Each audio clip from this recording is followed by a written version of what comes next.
I want to thank you. Yes. I want to thank APNA, wonderful organization, over 40 years. People in the medical field, physicians, there are very few professions in which you do God's work every single day and with every person you meet. And that is a testament to the blessed souls of all the physicians and medical workers that are in this room today. Please give yourselves a big round of applause. I have so much to tell you. I'll try and be brief, but to give you a little background about what we've done, and this impacts you and your families over in Pakistan. Through the visionary leaders like Dr. Ahmad and Iqbal Pervez and After Tamizi from APPAC, we started working together to find a way in which we can help the situation in Pakistan, and also help situation with Pakistani Americans here in New York. And we came up with the idea of going to Pakistan, meeting with elected officials, and trying to find ways in which we can help conditions in both places, both New York and over in Pakistan.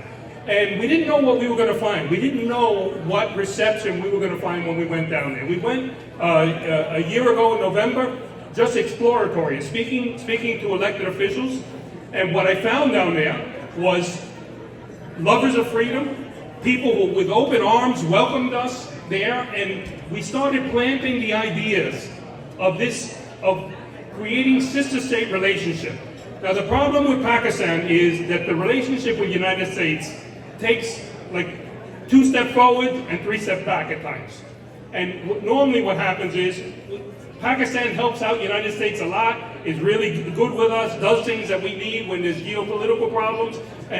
But what happens is sometimes the United States is asking for things that is difficult for local elected officials to do in Pakistan. And then the relationship starts to sour.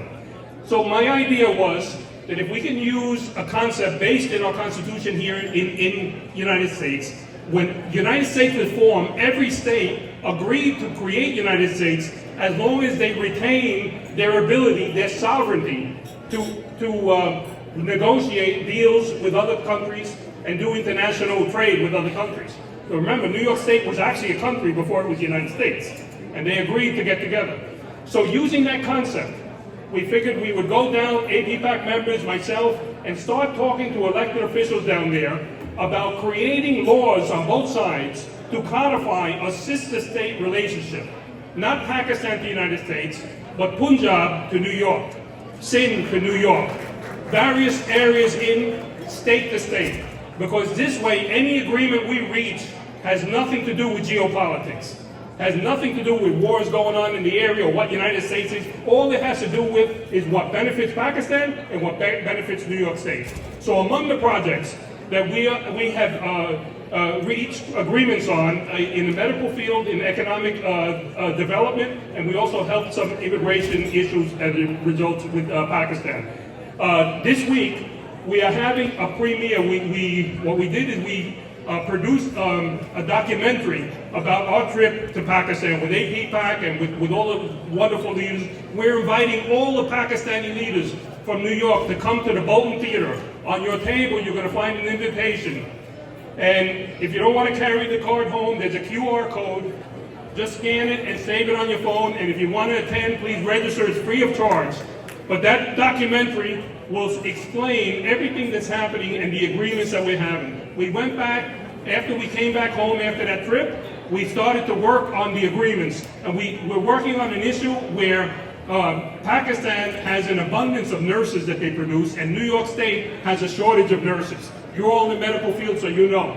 I'm sure you can go to every hospital in New York State and find Filipino nurses there. And because Philippines has used the exportation of nurses as an economic developer, it's a major source of dollars to their country. But we found out that Pakistan is exporting very few nurses, even though they produce thousands of nurses every year. And there was a problem with the visas. If somebody applied for a visa, it would take over 400 days before they even got an answer. So nobody, not only nurses, nobody who got a work permit, no job is going to wait over a year for you to get a visa to go over there. So pretty much the visas for nurses were not being used the way they should. So now We came here in New York, we spoke with Nurses Association, we spoke with hospitals, we spoke with recruiters, and we coordinated the curriculums so that Pakistani nurses are qualified to come here. And we're creating an internet portal together with APPAC for Pakistan, so that any Pakistani nurse that wants to come here can look there and they will find the immigration links, they will find all the information they need to be able to get the visas to come here in the United States. This will bring millions of dollars to Pakistan in economic development. And the nurses who come here, they will send money home. A nurse in Pakistan earns maybe $150 to $200 a month. A nurse here starts off with about $80,000 a year. It's a big difference, and when you think about the influx of dollars to Pakistan that will create, it will be tremendous. So all we had to do is work with this situation. We went to the embassy when we found out it was over 400 days. The embassy agreed to work with us, and today, not today, but a couple weeks ago, the embassy put out their press release where now in Pakistan, when you apply for that visa, you will get an answer in 90 days. That's one of the things, the deliverables that we had.